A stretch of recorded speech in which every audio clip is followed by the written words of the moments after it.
आज की इस वीडियो में मैं आप लोगों को कोई फैक्ट या फिर बनावटी कोई कहानी नहीं बल्कि एक सच्ची कहानी के बारे में बताऊंगा जो एक ऐसे इंसान की है जो स्पेस से सीधा जमीन पर आ गिरा था।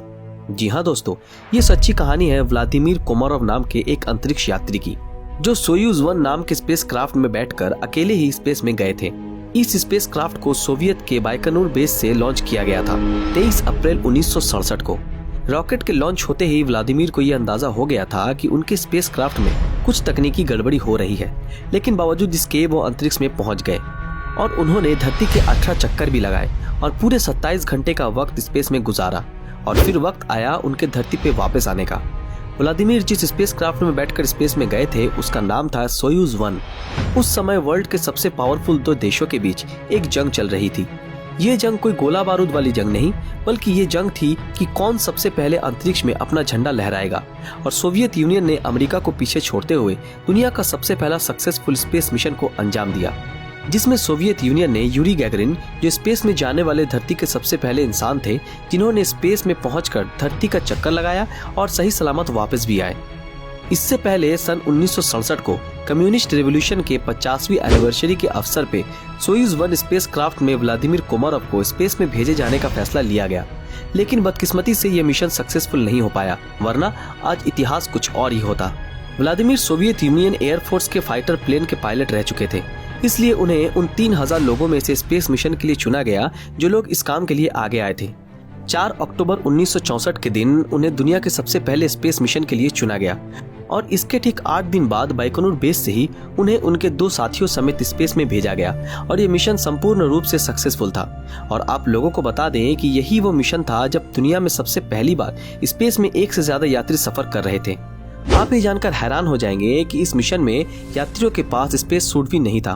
पूरे 24 घंटों तक धरती का चक्कर लगाने के बाद ये स्पेसक्राफ्ट धरती पर लैंड करने में कामयाब हुआ और इस मिशन का सफल होना सोवियत यूनियन के लिए बहुत बड़ी उपलब्धि थी।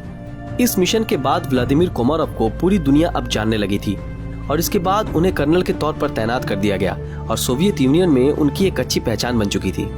इसके बाद सोयूज मिशन के तहत व्लादिमीर और उनके दोस्त यूरी गैगरिन को अगले स्पेस मिशन में भेजे जाने की बात चलने लगी। शुरू में दोनों को एक साथ भेजने का डिसीजन लिया गया, लेकिन ये तय किया गया कि कोमारोव को अकेले ही 1967 में स्पेस में भेजा जाएगा और यूरी को एक विकल्प के तौर पर रखा जाएगा। इसका मतलब ये कि अगर किसी कारणवश कोमारोव इस मिशन पे जाने से इनकार करते हैं तो यूरी को भेजा जाएगा। मिशन के पहले ही कोमारोव और यूरी को सोयूज 1 स्पेस क्राफ्ट में कुछ तकनीकी गड़बड़ी के बारे में पता चला और कोमारोव ने इस मिशन में जाने से पहले अपनी इच्छा व्यक्त करते हुए ये कहा कि अगर किसी भी मिशन के दौरान उनकी मौत हो जाती है तो उनका अंतिम संस्कार खुले ताबूत में किया जाए। शायद वो ये जानते थे कि इस मिशन में जान जाने की संभावना काफी ज्यादा है।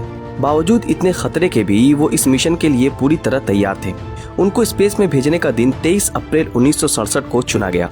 एयरक्राफ्ट के उड़ते ही एयरक्राफ्ट में तकनीकी खराबियों की वजह से हालात काफी बिगड़ने लगे।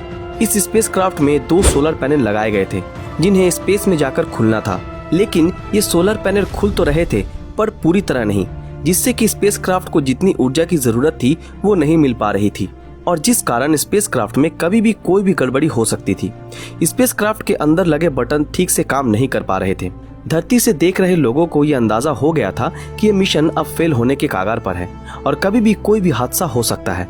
फिर तुरंत ये निर्णय लिया गया कि सोयूज 2 को सोयूज 1 की मदद के लिए भेजा जाएगा और जो स्पेस में जाकर सोयूज 1 की खराबियों को ठीक करने में मदद करेगा। लेकिन ये निर्णय भी सफल नहीं हो पाया क्योंकि उसी दिन बाइकनूर में बहुत तेज तूफान चलने लगा, जिस कारण सोयूज 2 को स्पेस में भेजने के फैसले को रद्द कर दिया गया और कोमारोव को स्पेस में भगवान भरोसे छोड़ दिया गया। धरती के 18 चक्कर लगाने के बाद कोमारोव ने अपने कैप्सूल को स्पेसक्राफ्ट से अलग कर धरती की ओर वापस जाने का निर्णय लिया, लेकिन उनकी किस्मत इतनी ज्यादा खराब थी कि उनके कैप्सूल में 2 पैराशूट लगे थे जो धरती पे आते समय उनकी स्पीड को कम कर उन्हें सही सलामत जमीन पर लैंड कराने में मदद करती। लेकिन बदकिस्मती से लैंड करते वक्त उनकी कैप्सूल में लगे 2 में से एक भी पैराशूट नहीं खुले। अब जरा आप उनकी हालत का अंदाजा लगाइए, कितना डरावना होगा वो पल। अब वो धरती के एटमॉस्फेयर को चीरते हुए हजारों किलोमीटर प्रति सेकंड की रफ्तार से सतह की ओर बढ़ रहे थे और पैराशूट न खुलने की वजह से उनकी स्पीड जरा भी कम नहीं हुई और वो उसी स्पीड से सीधा जमीन पर आ गिरे और गिरते ही उनका कैप्सूल ब्लास्ट हुआ और कोमारोव उस कैप्सूल के अंदर ही जलकर राख बन गए। इसके बाद उनके शरीर को इस हालत में वहां से निकाला गया, जैसा कि आप अपने स्क्रीन पर देख सकते हैं।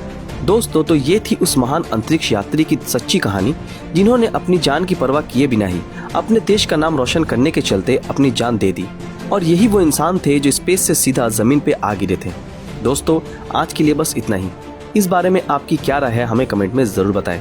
अगर आप लोगों को ये वीडियो अच्छा लगा तो इस वीडियो को लाइक और ज्यादा से ज्यादा शेयर जरूर करें। लोगों ने हमारे फेसबुक पेज ब्रीदिंग नॉलेज को फॉलो नहीं किया तो तुरंत फॉलो कर दें। तो फिर मिलते हैं आपके साथ अगले वीडियो में। तब तक के लिए अलविदा।